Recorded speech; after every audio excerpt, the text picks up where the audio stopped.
Olá, povo abençoado, bom dia, queridos, bom dia, povo de Deus, bom dia, amigos, irmãos em Cristo.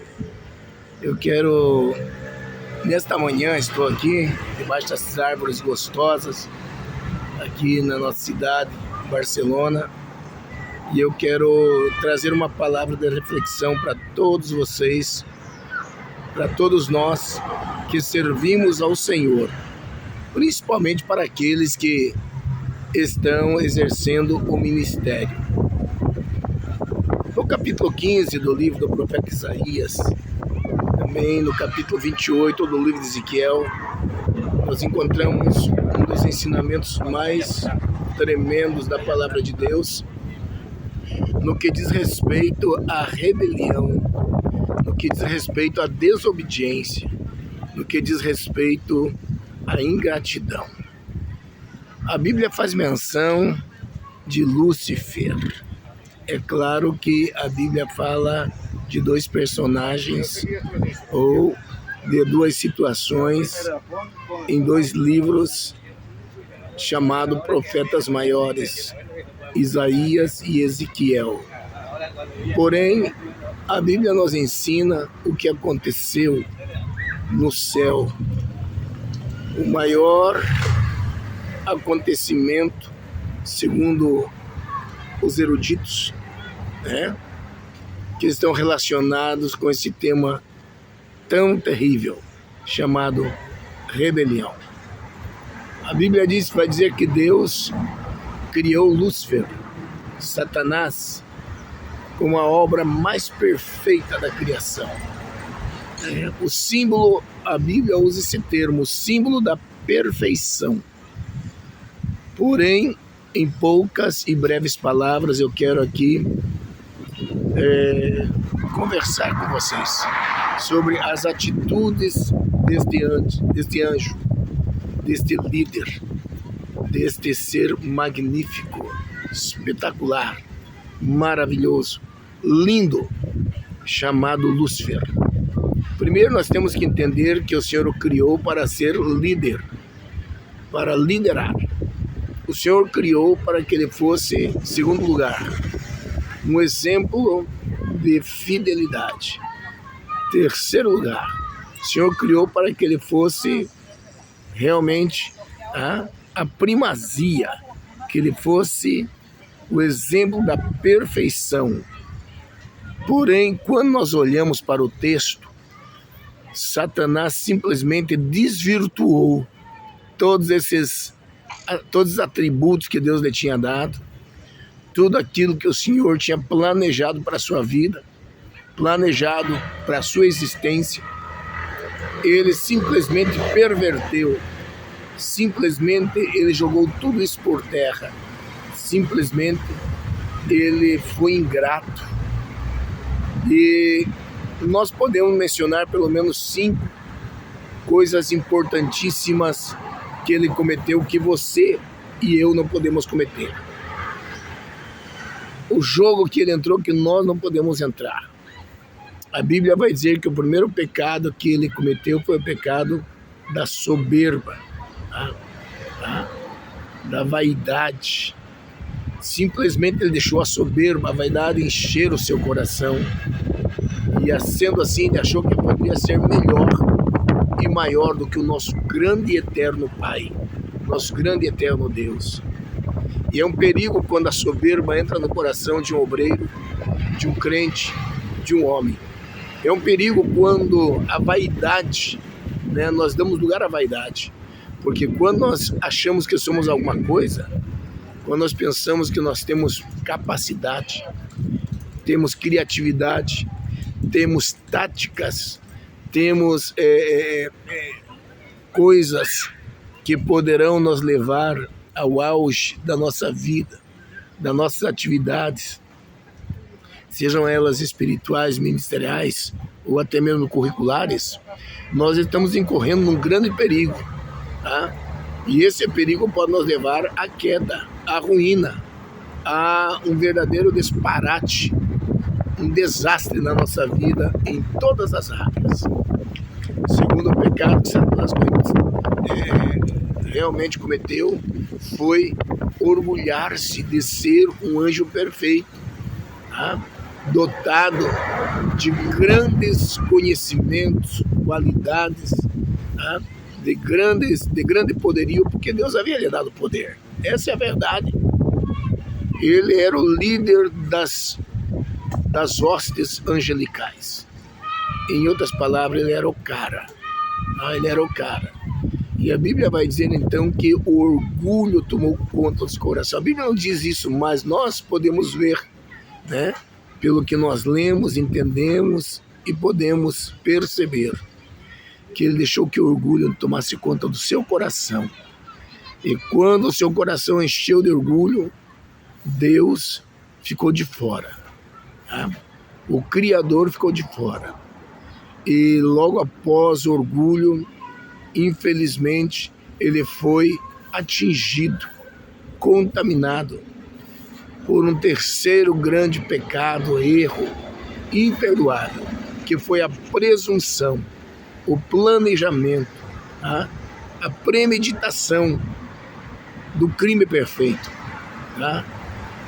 da ação perfeita. Ele achou que Deus não tinha conhecimento de todas as coisas.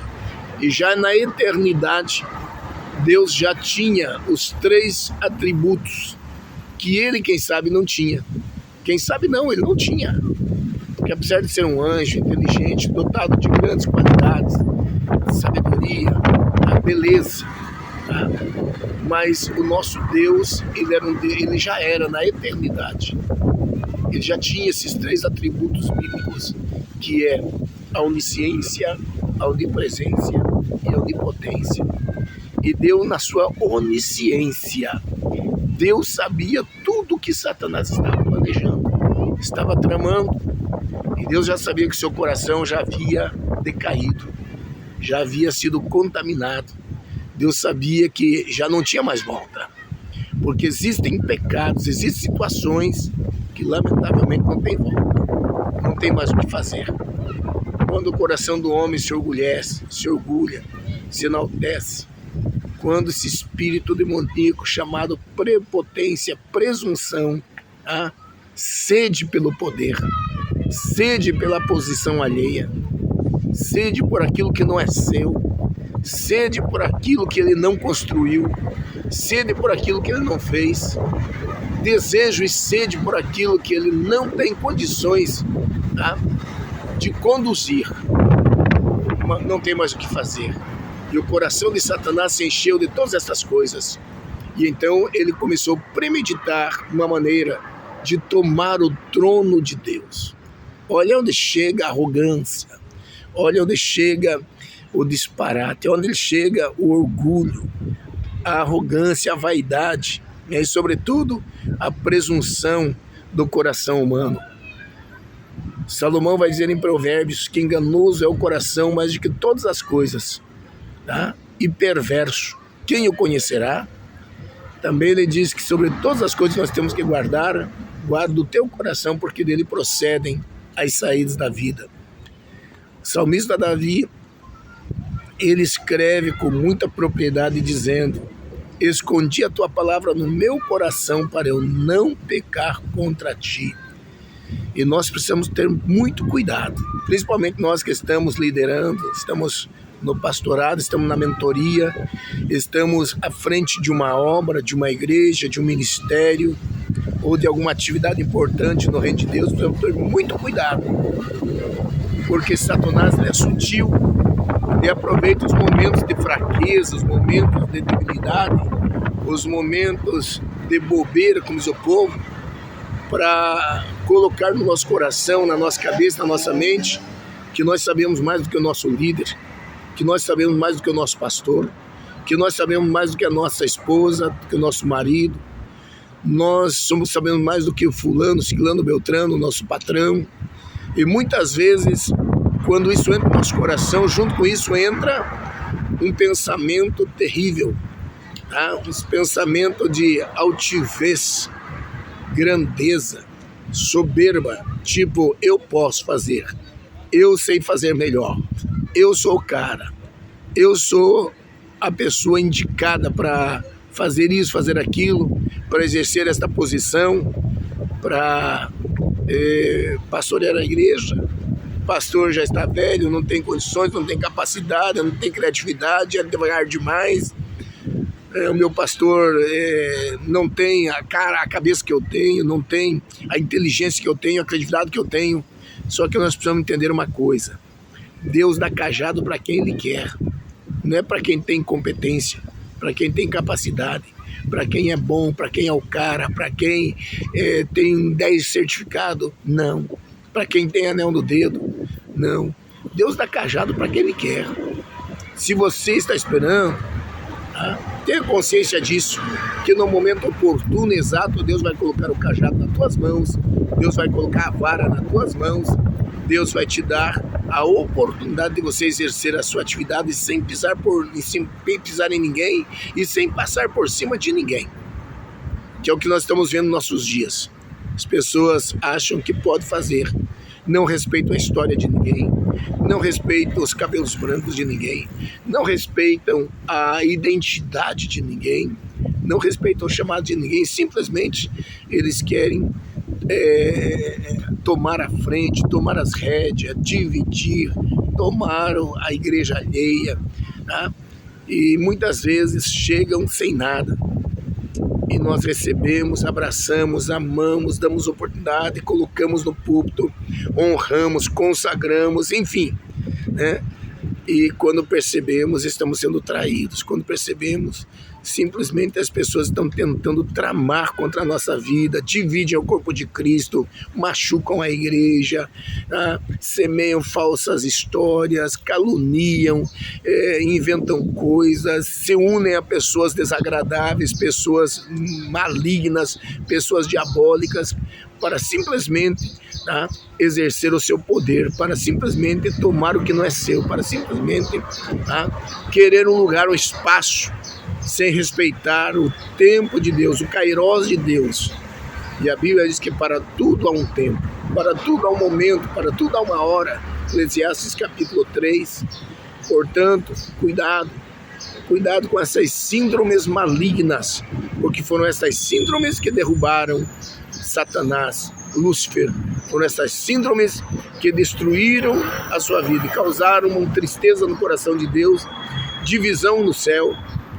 Tanto é verdade que a Bíblia diz que ele foi lançado no céu, junto com ele a terceira parte das hostes angelicais, anjos caídos, rebeliados, porque é incrível como as pessoas têm facilidade a se alinhar, facilidade a se deixar levar, facilidade por deixar-se seduzir, deixar-se enganar por falácias, falsos conceitos de humildade, tem facilidade para simplesmente se alinhar a estas pessoas. São pessoas incautas, pessoas leigas, pessoas imaturas, pessoas que Paulo chama de neófitos espirituais, que vão atrás de conversa, de ladainha. As pessoas muitas vezes fazem uma cara de coitadinho, de coitadinha, muitas vezes fazem uma cara de injustiçados, de pessoas infelizmente machucadas, que foi machucado, infelizmente usam tantos artifícios e atributos para dividir o corpo de Cristo. E algumas pessoas, por falta de conhecimento, falta de maturidade, falta de discernimento espiritual, um dom que você faz necessário hoje na igreja de Cristo, muitas vezes se deixam levar por estes desvios, por estas linhas ideológicas, por estes falsos obreiros, por estes falsos crentes, por estes lobos vestidos de ovelhas, que entram no meio do rebanho para causar uma tragédia, uma desgraça, um disparate, como aconteceu no céu com Lúcifer, como aconteceu no céu com Satanás. Entristeceu o coração de Deus, magoou o coração de Deus, foi ingrato com o próprio Deus, foi infiel com Deus, o Deus que ele criara, o Deus que ele pusera à frente de todos os exércitos celestiais, o Deus que lhe dera um nome, um Deus que havia lhe criado para ser realmente o símbolo da perfeição, tanto no céu como na terra. E esse elemento maldoso, maligno, chamado Lúcifer, simplesmente se levantou contra o próprio Deus. Ora, se isso aconteceu no céu, não vai acontecer aqui na terra conosco? no seio da igreja, entre os obreiros, no meio daqueles que querem a qualquer custo um cargo, querem a qualquer custo uma posição, querem a qualquer custo tomar um lugar que não é seu. É óbvio que vai acontecer. E nós precisamos estar preparados para lidar com essas situações. E mais que isso, nós precisamos estar preparados para tratar essas situações. Extirpar este cancro, esta gangrena, este câncer maligno que muitas vezes tenta se instalar no meio da igreja e tomar corpo, né, trazendo prejuízos irreparáveis para o corpo de Cristo. Agora, lamentavelmente, a conta chega. Lamentavelmente, tá? A justiça de Deus chega, lamentavelmente. A cobrança vem. Lamentavelmente, um dia Deus trata, um dia Deus age, um dia Deus toca na ferida, e aí não tem mais o que fazer. Não adianta pedir perdão, não adianta se humilhar, não adianta chorar, não adianta espernear, porque quando Deus trata, o tratamento de Deus é doído, é doloroso. Porque se existe uma coisa que Deus não aceita, é que nem eu e nem você toquemos na noiva do seu Filho querido, o Senhor Jesus Cristo, a igreja. Então, presta atenção muito no que você está fazendo, por onde você está andando, como você está agindo, como você tem procedido. Cuidado, porque você está correndo um perigo eminente de ser tratado com justiça. E Deus, a Bíblia diz que Deus não tolera a rebelião, tá? E quando nós olhamos para isso, né, além do orgulho, né, nós vemos Satanás cometer um quarto pecado gravíssimo. Tá? Ele simplesmente se fez de vítima, se fez do coitadinho, ou seja, ele simplesmente diz para os anjos: olha, Deus não me valoriza, Deus não tem projetos comigo. Deus, ele não. Eu acho que para mim não tem jeito. Eu vou viver a vida inteira sendo um líder de cortes angelicais. Eu vou viver a vida inteira sendo um súdito, sendo um subalterno, sendo um servo, sendo simplesmente um líder. Nada mais que isso. E Deus olhando tudo isso e vendo essa ingratidão no coração daquele anjo que ele havia criado com tanto amor, com tanta perfeição. E então Satanás começa a rebanhar os seus incautos, os seus adeptos. E é bem assim que acontece na igreja. O pastor não me valoriza, o pastor não tem projetos comigo, o pastor não me promete nada, o pastor não me vê, o pastor não me olha, o pastor nunca me vai dar chance, oportunidades. Foi a mesma cena que aconteceu no céu com Lúcifer, né? E a Bíblia diz que então ele promove o quinto pecado, terrível, pior de todos, que foi a rebelião. Ele chegou para os anjos e disse assim: chegou o momento, chegou a hora que eu estava esperando, agora nós vamos dar o golpe de misericórdia, agora eu vou dominar, agora eu vou assumir o poder, o controle, agora eu vou ser o cara, agora eu vou ser simplesmente o próprio Deus. Aliás, mais que Deus, porque a Bíblia diz que ele quis pôr o seu trono acima do trono de Deus e quis estar acima do próprio Deus. Olha onde chegou a presunção do camarada, olha onde chegou o pensamento, a vaidade, a arrogância desse ser angelical chamado Lúcifer. Eu vou estar acima de Deus, eu vou mais acima, vou fazer o meu trono num lugar de destaque. Mal sabia ele que não tem lugar acima de Deus. Mal sabia ele que acima de Deus não tem espaço para ninguém. Mal sabia ele que Deus é Deus de eternidade a eternidade. Mal sabia ele que estava cavando a sua cova, ele estava ditando a sua sentença, e ele simplesmente estava decretando a sua queda, né? O seu fim. E foi o que aconteceu. Ele cometeu esse grande pecado. Ele realmente rebelou-se contra Deus. rebelou-se contra Deus. Ele simplesmente, a ele se aderiram milhares de anjos, arcanjos, querubins, serafins, enfim, seres angelicais. A eles se uniram seres maravilhosos, que incautamente, quem sabe até inocentemente, ou por falta... Pastor, no céu não tinha esta palavra maturidade, não tinha esta palavra sensatez. Creio que sim. Até mesmo pela sua própria insensatez. Também pela sede de poder. E aqui fica uma dica. Quem sabe pelas promessas. Olha, quando eu assumir o poder e eu derrubar a Deus e eu tomar o lugar de Deus, tem um lugarzinho para você no meu governo, no meu ministério. Você vai ser um dos líderes. Eu vou fazer vocês grandes. O nome de vocês vai voar. Vai ficar nos anais da história. Livros serão escritos sobre vocês. Vocês serão os caras. Vocês serão conhecidíssimos em toda a esfera humana, mundial, terrenal e universal.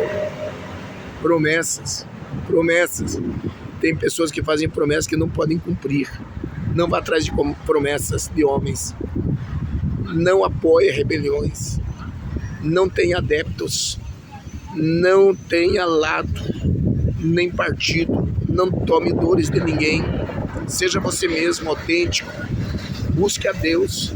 Peça a sua direção. Fique do lado do que é certo, correto. Seja humilde e espere o seu tempo. Porque no momento exato Deus te fará líder. No momento exato Deus te dará rebanho. No momento exato Deus te dará cajado. No momento exato Deus te dará igreja. No momento exato Deus te dará posição de destaque. E no momento exato Deus se encarregará. O próprio Deus se encarregará de te projetar, de te fazer conhecido e fazer o teu nome voar. E aí sim, neste dia, você vai poder dizer, como disse o salmista Davi: esperei com paciência, e o Senhor se inclinou para mim e ouviu o meu clamor. Se você está clamando porque você tem uma chamada, se você está clamando porque você tem uma visão ampla das coisas, se você está orando e clamando porque você acha que o tempo está demorando, acha que o seu pastor não te valoriza, o seu líder não te valoriza, o teu patrão não te valoriza, o teu marido não te valoriza, a tua mulher não te valoriza, não vale a pena se desesperar e não vale a pena tomar decisões equivocadas. Espera só mais um pouquinho, porque a tua bênção está chegando, teu tempo está chegando, a tua bênção está chegando.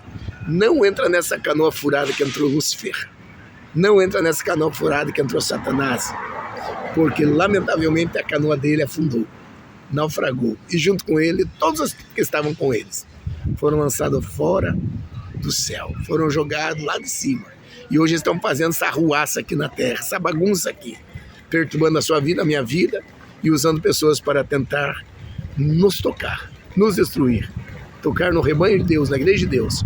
Mas eu tenho uma palavra para você, como sempre diz o meu pastor Wagner Gabi, meu pastor presidente lá em Curitiba: a vitória é nossa, pelo sangue de Jesus.